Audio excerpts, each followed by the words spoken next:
o sectarismo religioso e o karma.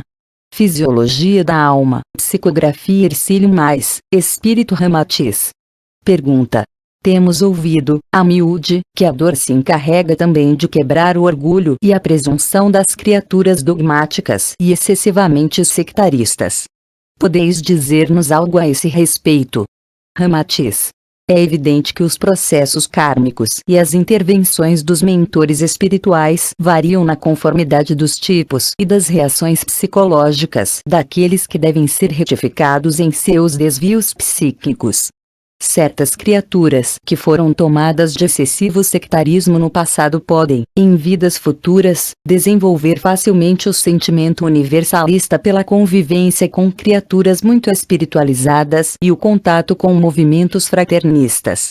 Outras, no entanto, carecem para isso da humilhação e do sofrimento atroz, pois só a perspectiva de desencarnar é que abdicam de sua odiosa separatividade ou senso crítico antifraterno, para admitirem a existência de outra doutrina ou seita religiosa além de suas concepções fanáticas.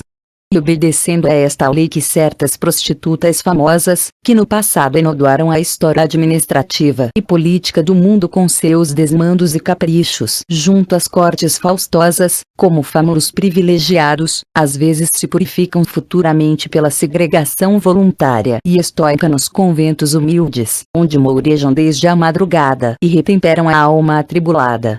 Mas como varia a índole psicológica, outras de menor desregramento moral do passado podem falhar completamente num ambiente monástico, obrigando a lei a optar pela terapêutica das chagas, das deformidades ou dos aspectos repulsivos em vidas futuras, a fim de afastá-las do elemento masculino que, então, foge delas enojado, mas as livra de novas desditas no futuro.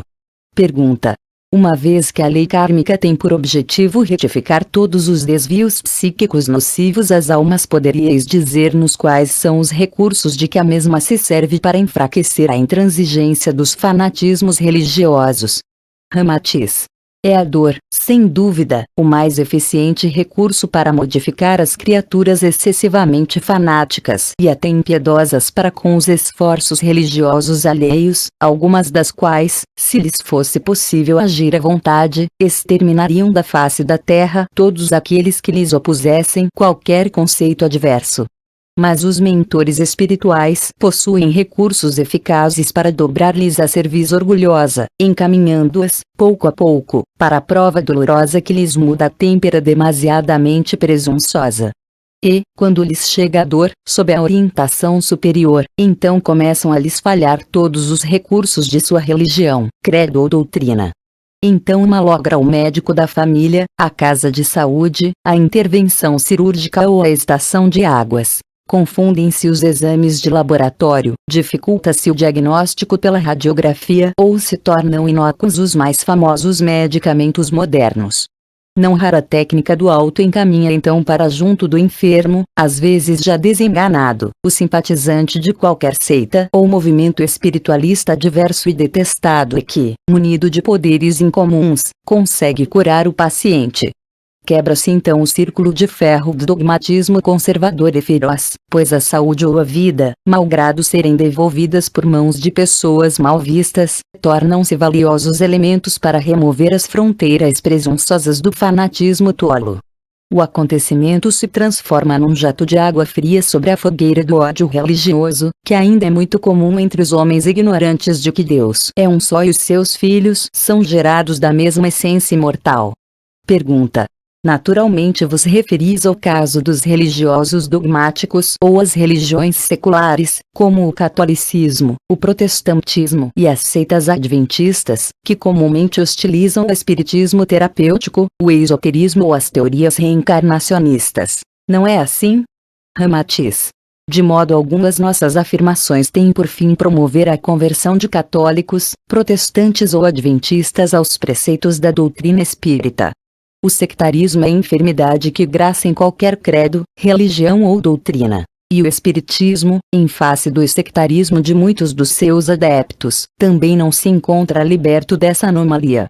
Porventura também não existe grande número de espíritas que combatem freneticamente o trabalho ruidoso dos umbandistas, as reuniões brancas dos esoteristas, as meditações silenciosas dos iogues, a mesa redonda dos teosofistas ou as preocupações iniciáticas dos Rosa-Cruzes?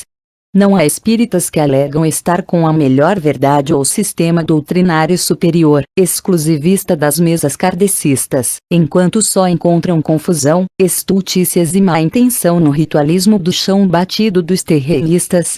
Para muitos adeptos do espiritismo, os esforços esoteristas ou empreendimentos de propaganda Rosa-Cruz são de exclusivo comercialismo e interesses pessoais, enquanto os labores teosofistas não passam de teoria sem o valor da caridade prática do kardecismo.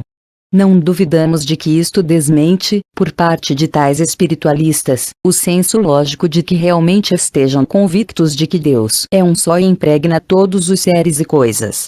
Mas a lei de ascensão espiritual, que não possui preferências pessoais, intervém com absoluta equanimidade e trato amoroso na senda evolutiva de todos os filhos do Senhor, sem se preocupar com o tipo de sectarismo religioso, mas apenas cuidando de modificar os sectaristas.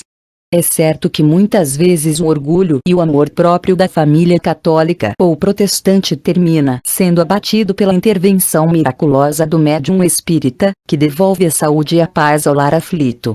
Mas, doutra feita, pode ser o padre bem assistido do alto ou a promessa ao santo da fé católica, ou então as orações do pastor protestante que também hão de trazer a alegria ao lar espírita.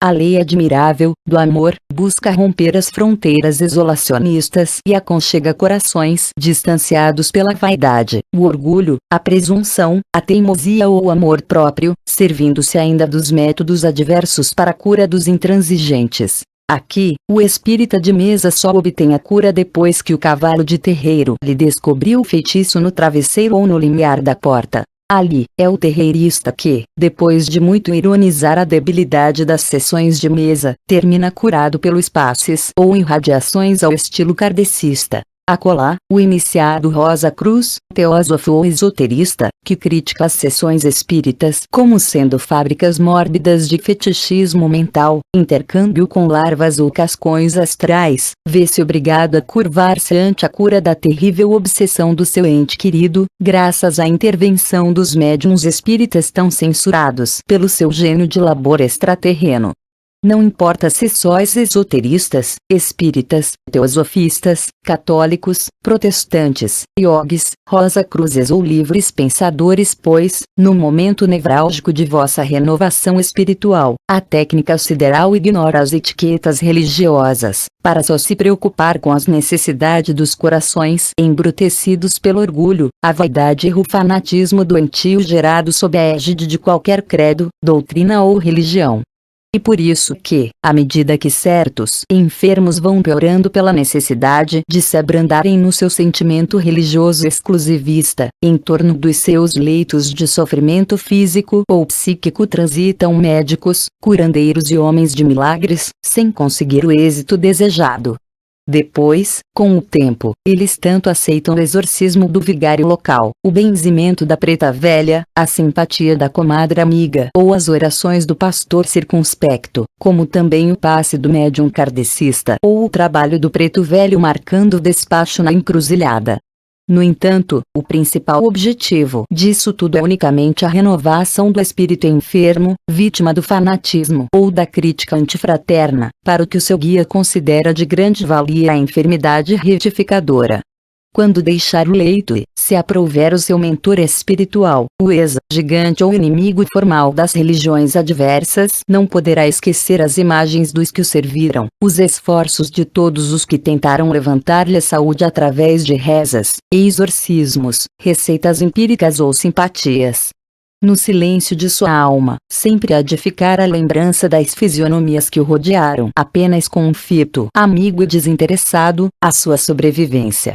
E o que antes lhe poderia parecer detestável situação de amargura e dor, mais tarde há de considerar como um excelente treinamento de retificação espiritual e amplitude de coração, favorecendo-lhe mais breve encontro com aqueles que também buscavam a Deus através de outros caminhos que lhe são simpáticos e mais fáceis.